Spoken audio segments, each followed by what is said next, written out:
नहीं अब जो अभी 2014 के बाद जो काम हुए हैं वो तो गिनवा रहे हैं। हाँ हाँ तो आपकी मांग भी एक बार ललकार रैली में आपका भी हाँ, उठा था, वो हुआ चर्चा था। थी, हाँ। तो अभी आपको आपका जो रहता है पेंडिंग है वो क्यों नहीं किया मसला? तो जो पुरानी जो अभी तक उनके काम है वो गिनवाए जा रहे हैं। वो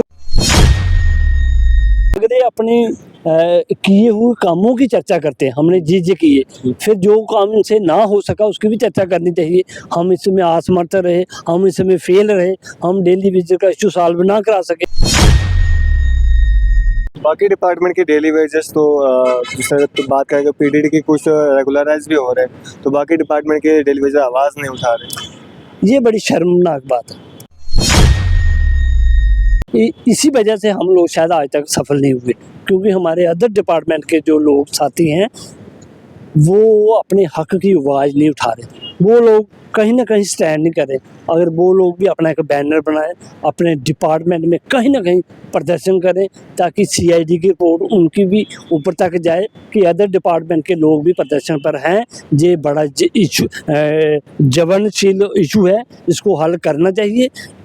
उसी वजह से आज तक लेट लतीफ़े हुए, मगर हमें उम्मीद है शायद 4 मार्च से पहले वो सारे डिपार्टमेंट एक्टिव हो जाएंगे। कहीं ना कहीं हमारी चर्चा भी चल रही है। नेशन स्टार न्यूज़ में आप सभी का स्वागत है और मैं हूं शाहनवाज। आज की खास मुलाकात में हमारे साथ मौजूद हैं होशियार सिंह चिप जी, जो कि पीएचई डेली वेजेस को कहीं ना कहीं लीड कर रहे हैं। होशियार जी, सबसे पहले स्वागत करूंगा आपका हमारे चैनल। धन्यवाद सोना जी, धन्यवाद। होशियार जी, काफी लंबा समय हो चुका है पीएचई डेली वेजेस को, उनकी जो डिमांड है वो पूरी नहीं हो रही है, मांगे जो पूरी नहीं हो रही, क्या कहना चाहेंगे? पहले तो आपके चैनल का बड़ा बड़ा धन्यवाद। रही बात लंबे सफ़र की, तो कहीं ना कहीं उन सरकारों का दोष रहा होगा जिन जिन सरकारों ने हमें सिर्फ वोट बैंक की खातिर हमें गुमराह किया, लालीपॉप दिए या आश्वासन दिया। तो वो सिलसिला काफ़ी लंबा चलता है। शायद 98 से बाद लगाओ या 94 के बाद जितने भी लोग डिपार्टमेंट में ज्वाइन हुए, उन्होंने एक 7 साल तक सेवा दी डिपार्टमेंट को। उसके बाद एक सिस्टम था, 7 साल सेवा देने के बाद रेगुलर पॉलिसी मिलती थी। मगर 94 के बाद जितनी सरकारें आई, इसी आश्वासन पे हम लोगों से वोट लेती रही कि हमारी सरकार सत्ता में जैसे आएगी तो आपका जो इशू है उसको सॉल्व किया जाएगा। हम लोग भी उसी उम्मीद में रहते थे। तो बार बार देखने के बाद, एक्सपेरिमेंट करने के बाद, आज हम लगभग 25 से 30 साल हो गया सफ़र करते हुए। तो किसी न किसी पार्टी की तरफ ऐसे आस और उम्मीद लगाए हुए बैठे हुए। जब हमें ये कन्फर्म हो गया कि सभी पार्टियां बिना लोभ लालच के, बिना स्ट्रगल किए, बिना प्रशासन के खिलाफ खड़े हुए हमें कुछ देने वाली नहीं, तो हम लोगों ने ये एक रास्ता अपनाया जो लगभग 215 दिन लगातार हो गया। जिसके पहले शुरुआत हमने इससे पहले ही कर दी थी। उसके बाद कोविड आ गया। कोविड के दौरान बहुत से इंसिडेंट भी हुए, हमें वो धरना प्रदर्शन छोड़ना भी पड़ा जो हम चैन हंगर स्ट्राइक लेके निकले थे। उसके बाद आज 215 दिन से एक नए मूवमेंट की ओर हम निकले, जिसमें बड़े बड़े कार्यक्रम हम लोगों ने किए। तो सभी पार्टी के सत्ताधारी, अध्यक्ष, पार्टी के प्रेसिडेंट हम लोगों के साथ मिलते भी थे, हमें आश्वासन भी देते थे। तो फिर कहीं ना कहीं हम लोग ये समझौता करते थे, शायद इस बार इस पार्टी के दोबारा हल करने की हमें आश्वासन दिया, तो चलो एक ट्रायल इनको भी दे देना चाहिए। वो भी करते करते फिर एलजी तक बात पहुंच गई। एलजी ने भी लगभग 2-2.5 साल पहले हमारे साथ एक नेगोशिएशन की थी हमारे लोगों के साथ। तो यही हमें आश्वासन दिया था कि अभी वीडीसी की इलेक्शन है, इसके उपरांत मैं आपको निराश नहीं करता, बहुत जल्दी आपके हित में फैसला आएगा। तो हम लोगों ने फिर प्रदर्शन अपना क्लोज किया, मगर वो बात हुए भी लगभग 2-2.5 साल हो गए। हम फिर एक बार नाउम्मीद हुए। दूसरे ढंग से अगर मैं बात करूं, अगर हम बैठ जाते हैं, शांत हो जाते हैं, या फिर कोशिश करते हैं, यही हमारा सिस्टम है। इसके अलावा और दूसरा कोई काम हम कर नहीं सकते। दूसरा काम ले, दूसरी तरफ से कोई पथराव नहीं कर सकते, पत्थरबाज हम लोग नहीं बन सकते। करने तो जा रहे हैं अब 4 तारीख को। नहीं, वो भी गवर्नमेंट को, प्रशासन को जगाने के लिए एक प्रोटेस्ट और प्रदर्शन रखा है, उसमें ऐसी कोई हरकत नहीं है। यही हमारा राइट बनता है।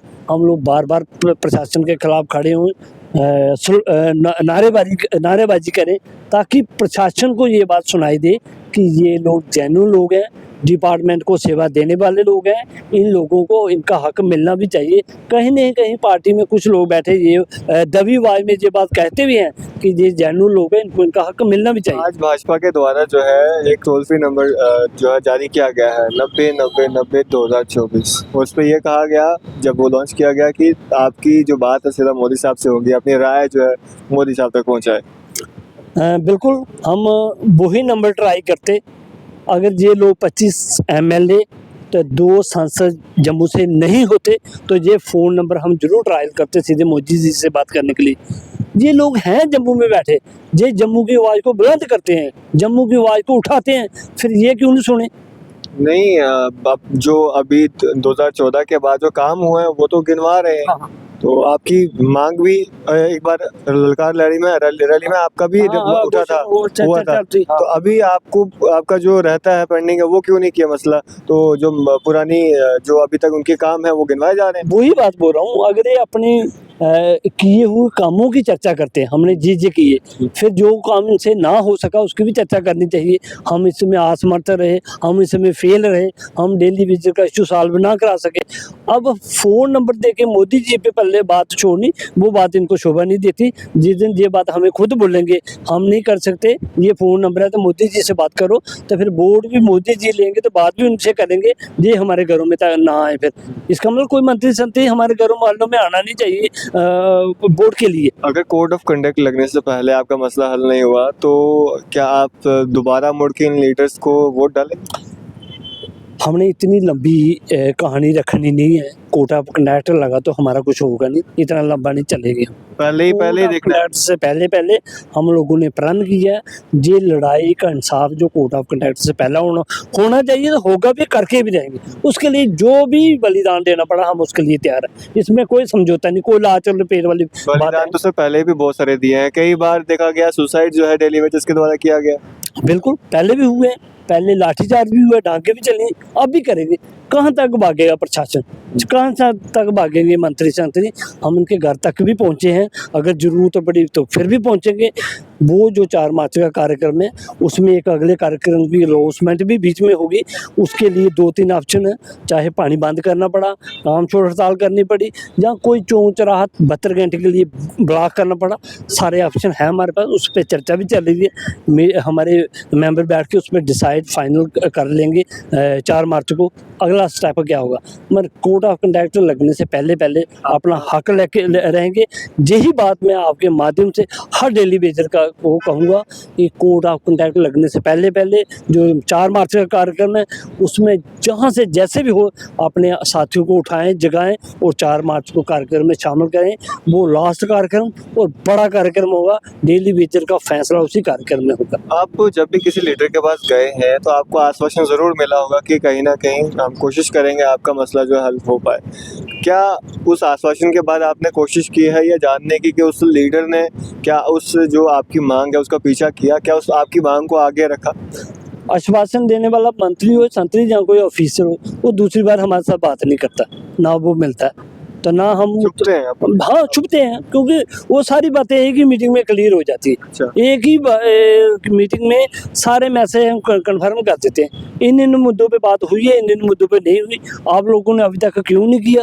आप लोगों के पास अभी टाइम है नहीं बातों करने का, अभी हम करेंगे जो कुछ करेंगे।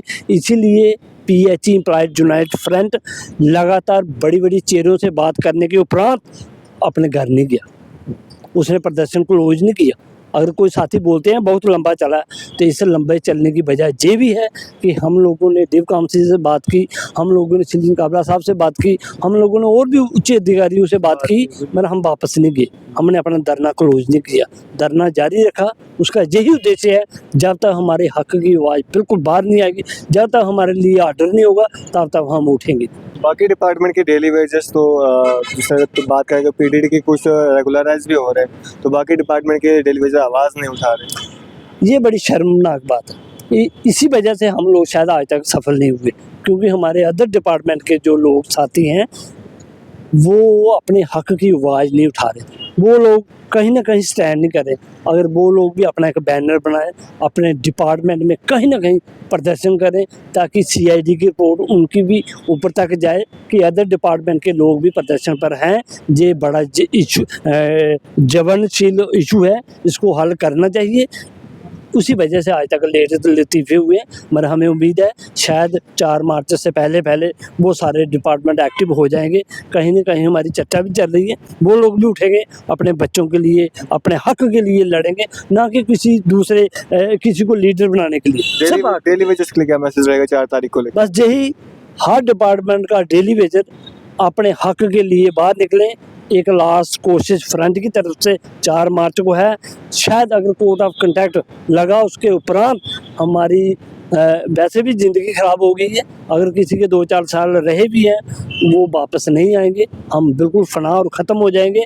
इसीलिए सभी साथियों से हाथ जोड़ के विनती है, अपने हक के लिए उठें, लड़ें, 4 मार्च को अपनी शक्ति प्रदर्शन करें, ताकि प्रशासन मजबूर हो जाए हमारी जेन्युइन डिमांड को मानने के लिए। चलिए, शुक्रिया हमारे साथ बातचीत करने के लिए। धन्यवाद। तो ये थे हमारे साथ पीएचई एम्प्लॉयज यूनाइटेड फ्रंट के लीडर होशियार सिंह चिप जी हमारे साथ बातचीत कर रहे थे, जो मेंबर्स को कहीं ना कहीं लीड कर रहे हैं और अपनी बात जो है मीडिया के माध्यम से आज एडमिनिस्ट्रेशन तक रखी है कि 4 तारीख को जो है इनके द्वारा एक प्रदर्शन किया जाएगा और कोड ऑफ कंडक्ट लगने से पहले जो है इनकी कोशिश रहेगी कि इनकी मांगें जो है वो पूरी हो। ज़्यादा समय बता पाएगा कि एडमिनिस्ट्रेशन, सरकार इस सब को कैसे देखती है, क्या इनकी मांगें पूरी होती हैं या नहीं। आपकी सब पे क्या राय है, आप अपनी राय जो है कमेंट बॉक्स में ज़रूर दें और भी इस तरह के अपडेट्स के लिए जुड़ रहे हैं मेरे साथ, देखते रहें नेशनल न्यूज़।